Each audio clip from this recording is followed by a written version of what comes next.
Solomon leading, he's got a race in his hands. It's Sowinski coming through. Erik Sowinski ran a good 600 a couple of weeks ago in Moscow, and Sowinski now is challenging Solomon.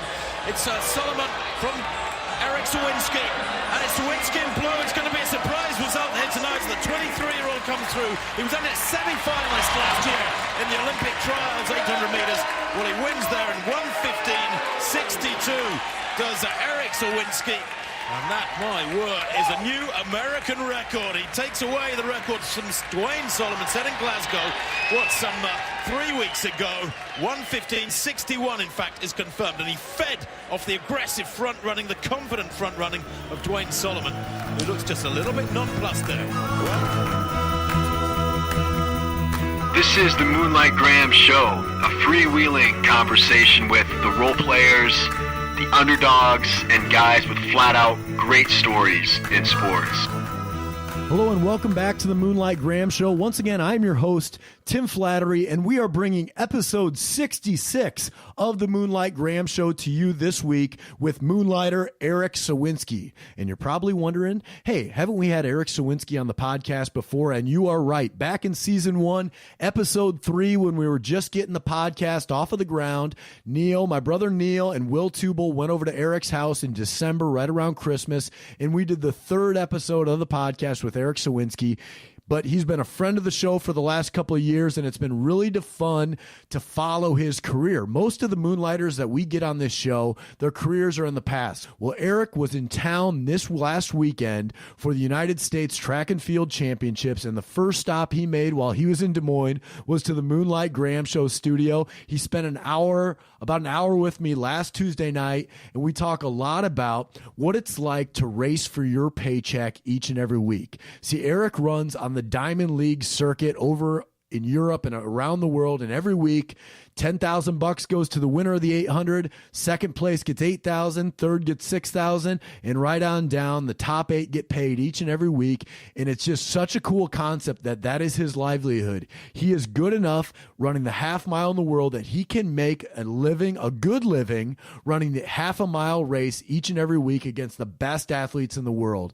So I went over to Drake Stadium last weekend and I watched the half a mile. He got 3rd in the race, so Erik's the 3rd best 800-meter runner in the entire United States. He got 3rd, but what makes him great is every race that he is in, he takes a crack at trying to win the race every time. You know, so often in racing, you see people that are jockeying for position like 3rd or 4th place, and they get comfortable at a place. Well, Erik tries to win each and every race, and it's kind of inspiring watching him because you know at some point in the race, he is going to make a go for it. Kind of like the Steve Prefontaine mantra that so many runners have built their careers off of. Erik has that, and we talk a lot about it in this episode. So enjoy this episode with Erik Sowinski. If you like what you've heard here, make sure to go back and listen to our previous episode where we go through really how Erik burst onto the scene at the Millrose Games back in 2013, and he set the American indoor record in the 600. He's one of our favorite guests here on the show. Check out the episode 3 that we've done with him, but we take it a little bit further in this episode with Erik Sowinski as well. And folks, if you like what we're doing here on the podcast, make sure to subscribe to us on Apple Podcast, on iTunes, on Stitcher, wherever you get your podcasts. Please leave us a 5-star review if you would too. It really helps out the show when you leave us a really good review.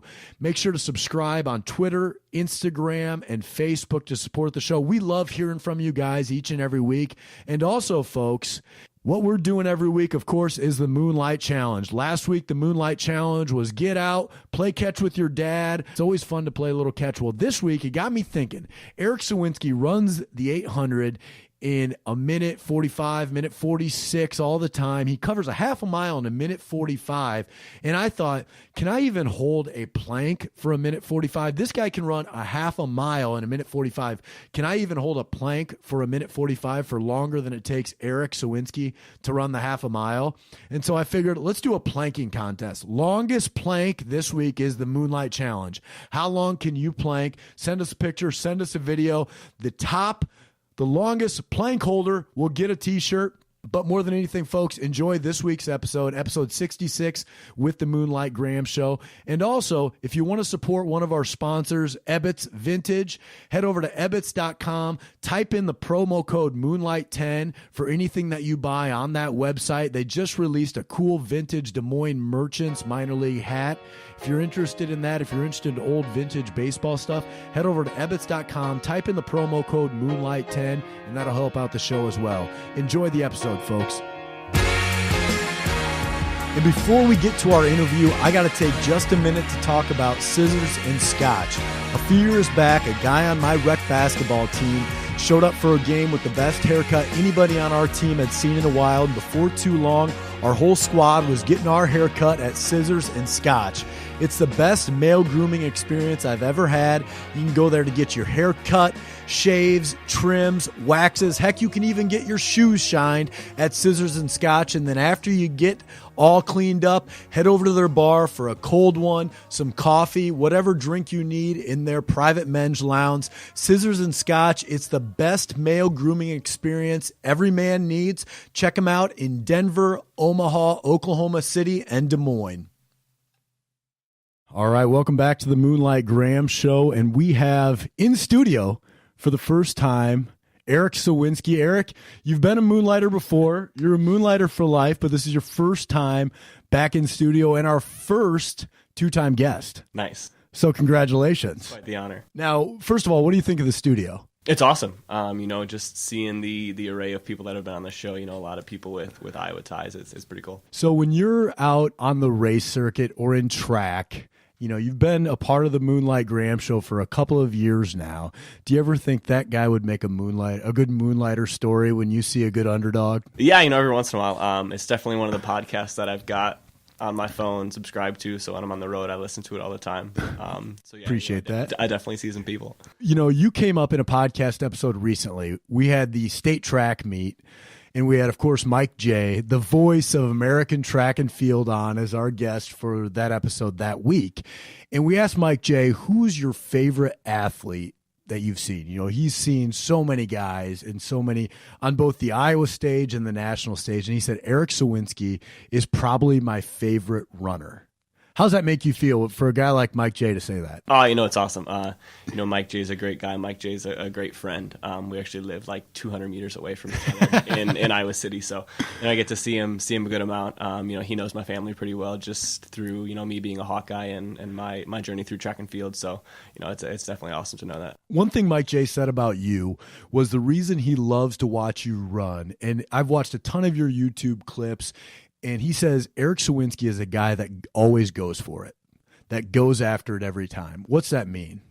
I like to look at it that in every race, at some point during the race, I want to give myself a chance to win. You know what I mean? If you're not in a place to win the race, it's kind of, what are you there for? That's my mentality. I mean, I don't go overseas and run 20 races a year to sit in the back of the pack and kick one or two guys down at the finish. I want to win races. That's what I love about the sport. Because you're a professional runner at this point, you make a living off of running the 800, the half mile. Do you run the 600 much anymore? Every once in a while. So if it's an off year at U.S. Indoor Championships, they'll have the 600 as an event. Okay. And I might run it once or twice during the year. But 90% of your races are the half mile. Right. You run the half mile, and that's how you make a living. Yep. And I got to think there's a lot of strategy in those races, thinking, hey, if I get third place this meet and then next week, if I get third again, you're kind of always gauging it. How much do I have to leave in the tank for the next week, right? To give yourself a chance to win money next week. Is that part of it? Yeah. It's definitely in the back of your mind, but at the end of the day, man, I just love to race. So, sometimes you might sacrifice a little bit of money trying to go for it. But that's something I'm fine with. I had a stretch last year where I ran 8 races in 17 days, and that included a flight overseas. So I think was the most racing I've done in a short period of time. I remember following that 8 races in 17 days.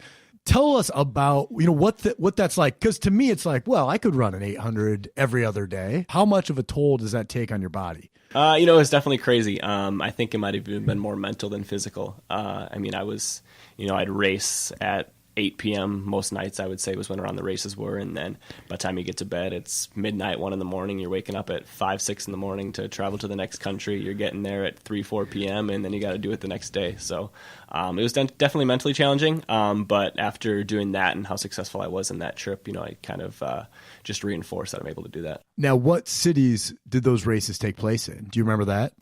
Okay, so I was in Portland, and then I flew to New York City, and then I went to London. And then I went to Lucerne, Switzerland. And then I went to Madrid. Then I went to Padova, which is in Italy. And I went to Bellinzona, which is in Switzerland. I've never heard of Finished Bellinzona. in Monaco. Wow.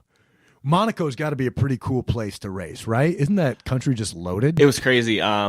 Unfortunately, it was the last race of the trip, and I kind of got into the race last minute. It's always probably one of the fastest 800s during the year, and that was one of those races where, I went for it, and I was second place through 700 meters on pace to run a PR, and the wheels just fell off. But, it was definitely fun to be there. What's that feel like when the wheels fall off with 100 meters to go? Especially with me, my head starts to go back, and it just hurts. What's going through your head at that point? I'm just trying to get to the finish line. Sometimes, you're counting guys that are going by you, and I don't know. I think it definitely depends on the race, what's going through my head. What was your best race out of those 8? In New York, I ran 1:44.6, which was my second fastest time ever. And then I came back 2 days later in London and ran 1:44.8, which was my third fastest time ever. So that was definitely, especially with that trip overseas, I think that little stretch of 3-4 days was pretty good for me. And so now you're sitting, but you're on a pretty good run right now. Your last race you run, I think, was in Germany, and you won it. And then I believe you ran a PR before that, or maybe your best run of the season. Yeah, you're close to your PR, maybe your second best time of all time. So now you're priming up for the United States Track and Field Championships here at the Blue Oval in Des Moines. How are you feeling? I feel good. I had a little setback earlier in the spring, had a little mishap warming up for a race, and that cost me a little bit of time. What's a miss? I mean, explain to me. I rolled my ankle warming up for a race in Atlanta, like 3 minutes into my warm-up, and I still raced on it, and I probably shouldn't have. So it was the only time I've ever taken more than a single day off of running from anything. No kidding. And, since high school, so that had been since, 2005. And I took 2 days off. It wasn't a ton of time, but so that definitely tested me a little bit. I had to definitely take some time off and run easier than I normally would. So I think I was about a week behind where I wanted to be. But getting healthy during that trip overseas and putting some good races together was definitely a confidence booster. And how cognizant are you as you get older? Because what are you, 29 years old? 28. Right? You're 28, going on 29 right now. How cognizant are you that your body is aging and you need to probably be more and more in tune with injuries and what you're putting into your body and how you're training and rest at all times? Definitely in the last year or two, I've started to notice, you roll out of bed and something else hurts. Amen. I kind of joke with the younger guys on the circuit that are 22, 23. I'm like, man, wait till you hit 25, 26. It's a completely different game. Out of college, I could work out every single day and be fine. And now, we have to fine tune things a little bit more. I have to be better about recovering and sleeping and being smart on the road. Do you think you're better now than you ever were? Yeah. I think that I'm definitely more experienced than I've been. I've put together some really solid workouts that I don't think I could have done 3 or 4 years ago. At the end of the day, in the 800, sometimes it's just about getting in the right race and seeing what happens. So why is it that, you're probably at your physical peak, probably around, I don't know, is it now? Is it 28? But at the same time, your body hurts a little bit more. You can't repeat the workouts. You can't put back-to-back days in like you used to. But you're better now than you were then. Why is that? I think experience is a lot of it. Even in track? Yeah. You get to know your body better. You get to know what you need to do to prep for the races. Maybe you don't run as many fast races as you would when you're younger, but I think that you're able to put together more quality races. And like I said, I think that that's experience, knowing yourself better, even just confidence. You get a lot of American 800 guys that don't travel overseas hardly at all, and then they get over there and struggle to adjust to the time, adjust to the races, adjust to what you need to eat. So right. I think with me, it's just been experience more than everything. I was a late bloomer in high school. I was a later bloomer in college, and I think that I'm finally starting to gain traction in my professional career. Do you think that steroids play a prominent role in track and field still today? I wouldn't say prominent. You definitely hear of stories that have come out. There was a Kenyan 1,500 meter runner that tested positive for EPO in the fall. And I mean, that's a guy that beat me in 3 or 4 big 800s last year. You remember that? Oh yeah, you remember that? Yeah, exactly. Yeah, so I mean, I wouldn't say it's prominent. I mean, especially in the U.S., I mean, drug testing is so strict. Most of the athletes, we have to submit what they call our quarterly whereabouts. Every quarter, you have to tell them where you're going to be at what times. And if you're not there and they show up, you have an hour to get there. Oof. And if you're not there, it's a strike. 3 strikes is it's an 18-month ban. They're pretty strict about that in the U.S., and I think that Europe is definitely like that too. Is this a conversation when you're on the circuit? Do other guys talk about this? Like, do you talk about, hey, I'm suspicious of that guy, or I think this might be going on with this group of athletes? Does that conversation take place? Not really, especially not in the 800. I mean, so many of the guys I raced against them all the time. You get to know them really well, and I've roomed with guys that will get drug tested 2 nights in a row in the hotel before the meet. So I think that generally the circuit is pretty clean. I've always thought that the people that can afford steroids or whatever, performance-enhancing drugs, there's always a market for it, because if you can afford it, you can afford to pay the doctors. And we've seen it with Barry Bonds and Lance Armstrong and, Tim Montgomery and that whole crew. I've always thought that it's probably still out there in some form. I think especially being an athlete, sometimes you can't afford to think about it like that. Right. I mean, if I get to the line and say, hey, this guy's suspicious, like maybe he's on something, I'm not going to beat him, then that kind of puts me in the hole from the get-go. So I personally don't like to think about it like that, and I just try to, put my best self out there and be who I can on that day. Love that. So when you're at the line in the United States Track and Field Championships this coming weekend, when you toe the line in the prelims, what's going through your head? Prelims and semis are definitely the most stressful, especially in the U.S. I mean, we have 3 rounds in 4 days. You need to be at the top of your game, both of those rounds back to back to make the final. So, I mean, I like to put myself in the mix. If I've got to, run from the front, I'm comfortable doing that. But honestly, not a lot goes through my head. Main thing, Coach always says you get 1 move in an 800. So if I'm not in the position I want to be, I find out where that move needs to be and, try to bring it home. So 1 move in the 800, that's it. Yeah, I think that, especially physiologically, the 800 is pretty taxing on multiple systems. So if you try to do too much, you're gonna be in the tank. Isn't it crazy that you run the 800 in like 1 minute and 45 seconds? Yeah, I wouldn't have thought about this when I was in high school, yeah. Even the first half of college. So I remember, when I was running in high school, the first goal was if we can get 4 guys under 210, we can have a pretty decent 4x8. And then it got to be, if we can get 4 guys around 2 minutes, we can have a really good 4x8. But never in my wildest dreams did I ever think of like 155. And you're running 10 seconds faster than that. Do you ever look back and think it's amazing how far I've come? I tell it to a bunch of people, but when I was a sophomore in high school, I played soccer as a freshman. I didn't run track or cross country at all. I was like 5 feet tall, 90 pounds. And the soccer coach told me as a sophomore that I was too small to play varsity soccer. So that's when I, went out for cross country. My first race, I ran like 23 minutes and 40 seconds. And I was like, man, I want to be done with this. I fought with it and, ended up being a state champion. And it was just kind of a journey through high school. I had the same kind of trials and tribulations throughout college. And, I'm just excited with where I'm at. Was there ever a race where you got done with it, you looked up at the clock and thought, man, I can't believe I ran that time, and that race was kind of what catapulted you into mentally a different level of athlete than you previously thought you were? Yeah. After the state meet in high school, we were able to send a relay to New Balance Nationals, and we were in, I think, the 5th of 6. We were the 5th slowest heat of the sprint medley relay. And I ended up running 152, and that was kind of a eye-opening for me. I mean, nobody was around. I soloed 152, and at that point I was like, man, like if I'm able to do this, that I definitely think that as I'm maturing, as I'm progressing, that there's definitely a lot more in the tank. Yeah. So you've had, of course, good coaching with Joey Woody. He's been with you for a lot of years now.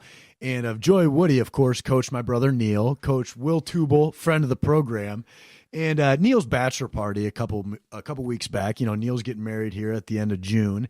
And at Neil's bachelor party, Tubal and Neil, were having a couple of beers, and they were telling, war stories from their track days. And they were telling a story of when they were freshmen in college at Iowa. And Woody said, hey, both of you guys, we want you to run at the Big Tens. We think it'd be good experience for you guys. And at that point, they thought, oh, man, we thought our year was over, and now we're getting forced to run at the Big Tens. Talk to me about, like, the grind of a track season and why, like, Neil and Will at the end of the season wouldn't want to go run at the Big Tens, and they wanted to be done. I think, the first 2 years of college, I think were a definite grind. And I think that's the biggest transition I've ever had to make as far as running goes. I mean, you're away from your family, you're away from your friends. You're waking up we're lifting at 6 o'clock in the morning. You're going to class all day. You've got practice from, 12 to 3 or 1 to 4, and then you're going to class at night, and you're doing that day after day after day. And I mean, every weekend you're racing 2 or 3 races, and that just gets to be definitely a grind in college. So I definitely know where those guys were coming from. Yeah. Was there ever a moment where you wanted to quit? No. I've kind of always had the mindset that I just want to keep proving people wrong. I mean, I had a rough stretch my freshman year, but I stuck with it. I'm glad I did. I've got some of my best friends that I was teammates with in high school and college, even now guys that I know professionally. So I think that I just love the sport so much that I really haven't, had those ideas. Yeah, I was just reading a preview article on the track and field championships this weekend, and they're talking about the 800 in particular. Stacked American field, 5 contenders probably for the title. You're one of those 5. And in the article, the last little blurb of the article was, are we overlooking Erik Sowinski again?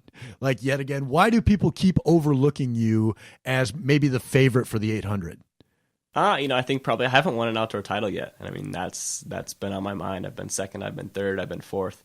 I've made every final as a pro, but I haven't gotten that victory yet. I mean, we've got guys in the field that are, NCAA champions, Olympic medalists, collegiate record holders. So there's definitely some guys with bigger accolades than me. So I just want to, like I said, put myself in the mix, and we'll see what happens. What do you think your window is for your peak as an athlete?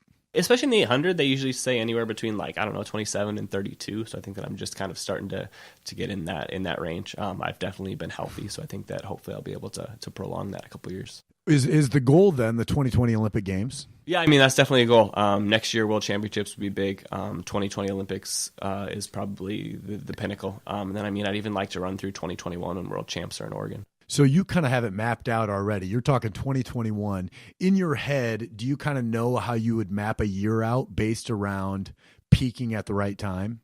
Yeah, I think we've definitely done a good job. Even just the last 2 or 3 years, I've been in good form at USA's, and things just have fallen apart a little bit. But Coach Woody, I've been with him for it's going on 10 years. So I think he knows me better. He knows me better than I know myself, and I trust him with putting everything together. That's crazy, man. Having the same coach for 10 years. Yeah. I mean, what's the longest relationship you've had? My girlfriend and I've been dating for just over 6 years. So you've been with your girlfriend for 6 years and Woody for 10. Does she ever give you shit for that? No, she was actually with him for a couple of years too, so she gets it. So she ran track, yep, so she totally gets it. What's that like as far as having your whole livelihood tied up in your success on the track? Like, is that a lot of pressure, or is that just life for you? I don't really get pressure from the outside. I think I'm harder on myself than anyone else is. When I have a bad day on the track, it's on me. It's not on anyone else. And I've definitely found ways to cope with good days, to cope with bad days. But yeah, it can be stressful at times, especially when you have a stretch of races that haven't gone well and you're second guessing, like, did we do things right in training? What's going on? But I think at the end of the day that, I know the work that I've put in, and, I think that I'll go with the consequences. Yeah. So when you're on the road, say that trip you did where you did 8 races in 17 days, who's covering all that travel? Who's covering your hotel rooms and the flights and the rental cars or whatever else you need? Is that all on you, or do you have a sponsor that's able to cover that for you? So I'm with Nike. I've been with Nike since 2013. I just signed my second contract with them in the winter. So I get a travel stipend from them. The individual meets also help with some travel costs, and they're the ones that generally put the athletes up in the hotels, and they kind of facilitate the transportation back and forth from airports or trains or whatever that is. Okay, so that's pretty well set for you. Yeah. And really then you kind of know what's at stake for you based on the prize money and based on what you finish. Right. So here in Des Moines, where do they have you set up here in Des Moines? So for U.S. Champs, we're actually on our own. Uh-oh. You need a spot to stay? No. So we put all the costs. Thankfully, my girlfriend and I have a good friend who lives in Des Moines and goes to Drake and is in law school, and she's not here for the summer, so we have an apartment to use for the week. Man, it would have been awesome if you and your fiance, God, look at me. You guys were crashing in the Moonlight Graham Show studio. It might have been a stroke of good luck for you. Maybe next year. Yeah. Hey, it's going to be open. Again, yeah. Yeah. Hey, so you're from Wisconsin, big Bucks fan, big Brewers fan. Who's your all-time favorite Milwaukee Buck? Dan Gadzarich. I think you said this in our first podcast episode. Yep. And I forgot why. Tell me why again. He was just a grinder. He didn't Moonlighter. He didn't start. He came off the bench. I followed him since he was in college at UCLA, and That's right. man, I just loved the way he played, and I kind of tried to mimic that. So definitely not a well-known buck, but he's my favorite of all time. That's right. He was huge, wasn't he? 7'1". He's like 7'1", Yeah, big guy. Who's your all-time favorite Milwaukee Brewer? Oh, that's tough. Probably Robin Yount. So my dad managed a Brewers clubhouse store back home, and so I grew up at County Stadium and following him and Moonlighter and those guys. So I'd probably Robin Yount. Nice. So when you were growing up, did you have like every jersey tee? I had so many, yeah, and just autographed pennants and mini helmets and all sorts. Who's your most obscure Milwaukee Brewer autograph? John Jaha. Oh, Jeff Jenkins. Jeff Jenkins, Richie Sexton. Yes. I got a slew. The Brew Crew could Jeff Cirillo. rake. Jeff Cirillo. We had Cirillo, Sexton. I mean, we just named them all, but they had like 6 or 7 of them in a row there in like the steroid era where those guys just took hacks, man. And they had Ben Sheets for a little while on the mound, had a good curveball, but they never won anything. No. I think the closest they came was when they picked up CC Sabathia that one year. I was at the game he started in the playoffs. Who did they play there? I can't remember who they played. I don't remember who they played that year, and then a couple years after was when they beat the Diamondbacks. Yeah. The wild card, and made a good run. But I've never been to Miller Park. Is that worth going to? it's awesome. I mean, tickets are cheap. Tailgating's awesome. I've heard they tailgate up there in typical Wisconsin fashion, but to me, it seems like an indoor park to me. Like they have the roof closed more than they have it open. You know, I'm an old school guy, so I like when they have I like what they've done in Target Field in Minnesota. You know, they didn't put a dome on that one. All right, well, Erik, on this podcast, the Moonlight Graham Show, we end every episode with the 5 big questions. But since you are our first repeat Moonlighter, I'm mixing up the 5 big questions because I want to keep you on your toes here. So, first question: what is true about you now that it was also true about you when you were 10 years old? My love for sports. Growing up, I played Little League, and I loved Ken Griffey Jr. And I was like, I want to be a professional athlete. At that point, I thought it was going to be baseball, but man, I've always loved sports. Was baseball your first love? Yeah, for sure. What position? Center field. I'd always bunt. They'd have me steal second, steal third, and manufacture some runs. What was your biggest hit of your baseball career? So it was actually like my second to last game. We got to play at Hellfair Field, which is the Little League diamond outside of Miller Park. Okay. And I came a home run away from hitting for the cycle. Really? Like 2 triples, one was off the middle of the wall. And you didn't try to stretch the triple into a home run? I got thrown out. It was close at third. This was pre-breakout Erik Sowinski speed. This was when you were just an average runner. Right. Second question: what's the hardest workout you've ever done? So I remember this one vividly. It was in 2013, my first year as a pro.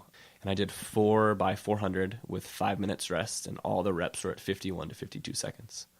And I just remember the first 3 were so hard that for the 4th one, I put my sunglasses on so no one could see how much I was hurting. I like how you didn't want to show people your pain.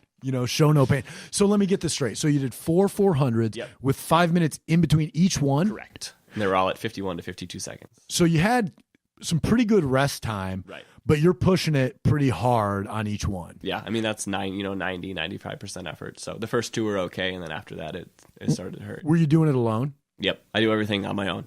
Really? Yeah, so I've done everything solo since I graduated college. Are you the most mentally tough person you know?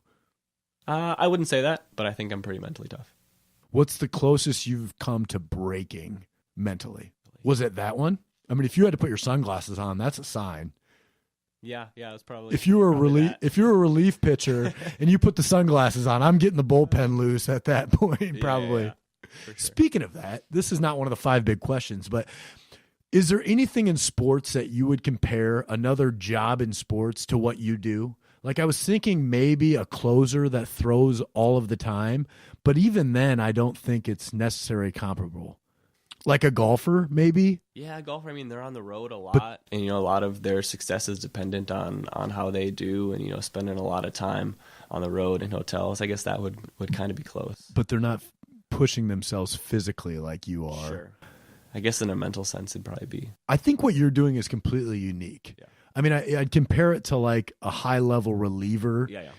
In baseball, the way you got to keep care of your body and be ready every day and turn it around, but it's different. I mean, there's fat relievers too. All right, third question. What's your favorite place outside of the U.S. to race? I think Rome is the coolest place that I've run. So the practice track that you warm up for that meet was the Olympic track from the early 1900s. They still have all the old stone statues and stuff outside of there. So I think that's the coolest venue that I've been able to race and warm up with. Whoa, I thought you were going to say it was the Olympic track from like 2000. No. So it's the original Olympic track. Correct. Whoa, that would be cool. Yeah, it was awesome. I like that. Who was your idol growing up? Tiger Woods. So I followed Tiger Woods, and he came to the Greater Milwaukee Open when he was, not even on the pro circuit yet. That might have been his first professional tournament, I think it was. So, I saw him then when I met him there, and from then on, I just kind of, followed his career, and I loved what he did. So let me ask, are you pro Tiger or anti Tiger now? I'm still pro Tiger. I think, everyone's got some skeletons in their closet and things that they go through, and some people definitely have to make things more public than others. Right. Obviously, he did some things that are wrong. I think he's owned up to them. I'm definitely excited to see him doing this little comeback. All right. What's your ultimate running goal? I think making the Olympic team is my ultimate goal. I mean, I've made indoor world championship teams. Indoor world medalist. I've made an outdoor world championship team, but that Olympic team is kind of eluding me. So, yeah, make the Olympic team.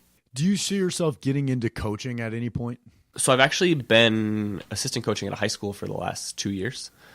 So this will be my second cross-country season there coming up this fall. I've done 2 track seasons there. I coached my girlfriend to a 50-mile race earlier this year. So it's definitely something I enjoy. I was a physiology major in college, so getting to apply some of that stuff has been fun. Coaching is definitely something I could see myself doing post-running, but I'm not 100% set on it. Does coaching your girlfriend in a 15-mile race, I mean, I feel 50. like... 50. 50? Yeah. An ultra? Yep. I feel like that would push your relationship to new levels. Yeah. I mean, I know you're both runners and all, but like me and my fiance, we tried to take dance lessons last week and about ended the whole thing. Right. I can't imagine, the stress of a 50-miler and coaching her through that. Yeah.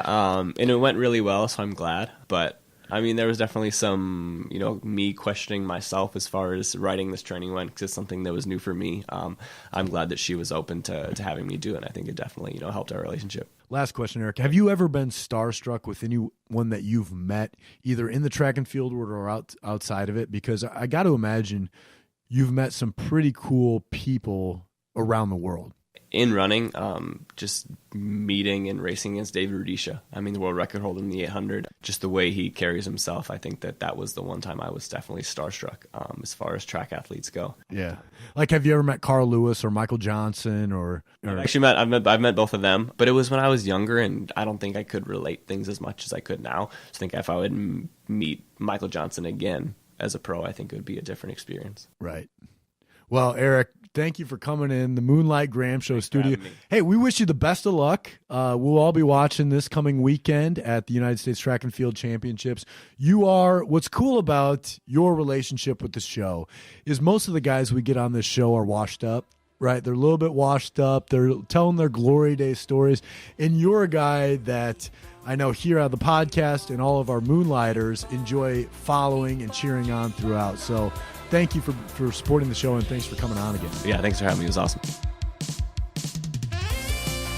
Howdy, Moonlighters. We have to talk about our new sponsor, our new partner, Ebbets Field Flannels. This is a company that started back in the 80s when the owner wanted to start recreating old vintage wool baseball uniforms. And over the past 30-plus years, they have grown into a company that makes some of the coolest sporting good merchandise out there today. Hats, shirts, vintage baseball jerseys, you name it, they make it. And some of the best sporting goods merchandise you're going to find today. Head over to Ebbets.com, type in the promo code Moonlight10 to let them know that we sent you and to get 10% off your purchase. And I think you're going to love rocking some of the most unique and best merchandise out there today. Head over to Ebbets.com, type in the promo code Moonlight10, Ebbets Field Flannels. Tell them Moonlight Graham sent you. Hey, Moonlighters, thanks for sticking around. This final segment now, we got, of course, myself, the host, Tim Flattery, here with my co-hosts, my bros, Neil and Andy, and we are calling this final segment of the show Into the Cornfield. We were going to call it Moonlight After Dark or Extra Innings, but then Jeff Purdom, our boy, Moonlight Challenge aficionado sent us a tweet that said, you guys should call it Into the Cornfield, just like when the Ghost players walk into the corn at the end of Field of Dreams. So this is Into the Cornfield. And this week on Into the Cornfield, we got to talk about Neil getting married. Our brother Neil, co-host Neil, is getting married this coming Saturday. And as older brothers, Andy, I thought that we should take this time to provide sage advice to our little brother Neil. Yeah, I got married in January. Tim's getting married in November, so we probably have a thing or two to pass on to you and to criticize you about. So, Andy, what's the best bit of advice that you can give Neil entering his wedding week? Neil, I got three pieces for you, and these are based on my experience getting married and some of the things maybe I did incorrectly. So, thing number one, just to put yourself at ease, I don't think you're obligated to give a groomsman speech at the wedding. I did it. But I think speeches are overdone, and people just want to see. They actually just want to see Brooke, and they want to see you be happy with Brooke. Don't do it if you don't really want to, or do groomsmen karaoke later, because everyone I know wants to see you be doing walking in Memphis. I like that idea. At least I know I do. How's that sound, Neil? Yeah, that's good advice. I think I'm better when I'm singing into the microphone as opposed to me trying to spew off some sort of good speech. So I like that advice. Excellent. Piece of advice number two, I would bone up on your names. Bone up on the extended family names. Bone up on Brooke's friends and family. Make sure you're ready for that, because you're going to get an onslaught of every face of your – it's going to be like the end of you guys remember Big Fish, where all of the people from his life come to the funeral, and Ewan McGregor's character sees all the people that he remembers from growing up. That's what this is going to be like. So bone up on the names. Make sure you know everyone's first name and know why they're there. What's my go-to pronoun if I can't think of their name? Can I say like, thanks for coming, Chief? Or does that sound weird? I've always liked partner. Hey, thanks for coming, partner. What about Champ? Champ's a good one. Yeah. Champ's kind of condescending, though, I feel like. Or, Neil, you just tell them they look good before that. Like, man, you look good today. Like, this is my day, and you show up looking better than me. You just flatter them. That's a good one-liner. I use that all the time, though. But I'm just going to keep on doing it, though. What's the third one, Andy? The third piece of advice. So here's what's going to happen this week. You're going to be laid back and think everything is ready to go for the wedding, because in your mind it probably is. But chances are, if your fiance is anything like my wife, she's got a lot of things on her mind that she wants to see done, but maybe she doesn't want to give the orders to make it happen, and she can't do it all on her own. So you got to step up, and you have to tell people what to do, because chances are there's plenty of stuff to get done, and there's plenty of people that want to help you, but you just need to tell them, because no one knows what needs to happen. So use your authority as the groom and bark out orders to any friends and family that will be at the wedding. You're not going to get a lot of help from your best man Joey there, so you're going to have to wear that too, Neil. Yeah, that's probably true. Yeah, I'll start practicing this week. I'll start barking orders at people that I see, and maybe they'll listen to me. All right, Neil, I got some advice to you too, but I've never been married, so my bits of advice are like what to do your last week as a bachelor before you get married, because you're about ready to enter into the sacrament of sacred matrimony, and you have 1 week left as a bachelor. So the first thing that you got to do this week is you got to sit on the couch, watch every Twins game, order Papa John's pizza, eat that pizza on the couch or in the recliner. Don't even get a plate out. You just eat it right out of the box, because once you get married, you are not going to have that opportunity to do it again. And heck, even buy the pizza cookie dessert. Go all out on the Papa John's this week. Yeah, I really like that advice. I think I'm even going to get ready for the Twins game a half an hour in advance, watch the pregame show with Anthony LaPanta, and watch every single pitch. Yeah, I'll order pizza, and I'll either not have a plate, or maybe rip off a part of the cardboard box and use that as my plate. The other thing, and this kind of contradicts my first one a little bit, because it has to do with the home workouts. See, as most single guys know, we do a lot of workouts in our house. It mostly consists of arm curls in the mirror, burpees in front of the TV, push-ups and sit-ups at commercial break of games. So you got to get those out of the way this week, because once you get married, it's the YMCA memberships, and you'll be doing Kosama here before you know it. You'll probably join in a CrossFit gym with your wife. So get the home workouts in this week, Neil. I like that too. And I don't think it contradicts your first one at all, because a lot of times I do those home workouts after I've been sitting watching a Twins game for 2 hours. And I'm just thinking, man, I really need to do something. So at this commercial break, I'm gonna do as many burpees as I possibly can in 30 seconds. So I like that too.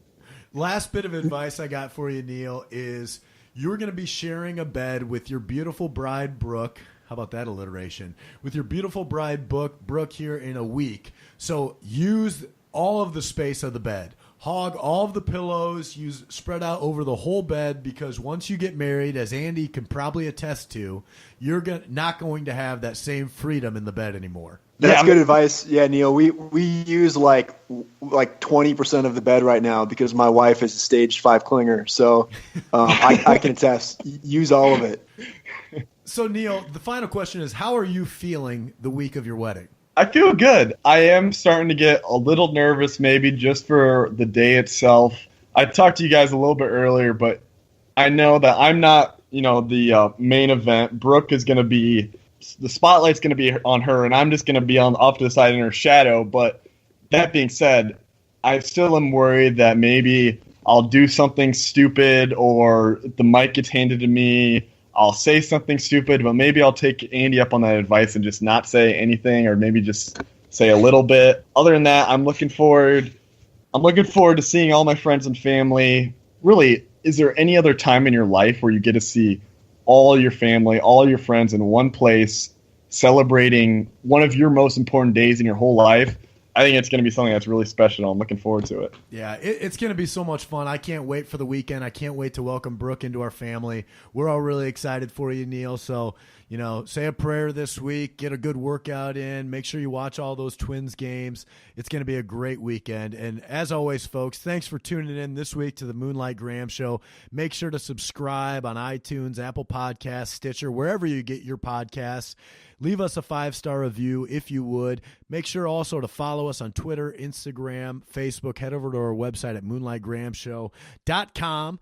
And as always, folks, thank you for being a part of the show. We love hearing from you every week. And have a great week, Moonlighters. This is the Moonlight Graham Show, a freewheeling conversation with the role players, the underdogs, and guys with flat-out great stories in sports. Thanks again for listening to this week's episode of the Moonlight Graham Show. A special thanks goes out to Brian Sandvig, who does all the finishing and production of our episodes, Brendan Gargano, who does all of our design work and cover art, Tommy Griffin, who's in studio so often with us and helps us out on social media, and of course, my brothers, Andy and Neil, who do so much with each episode and helping to book guests and making this show happen.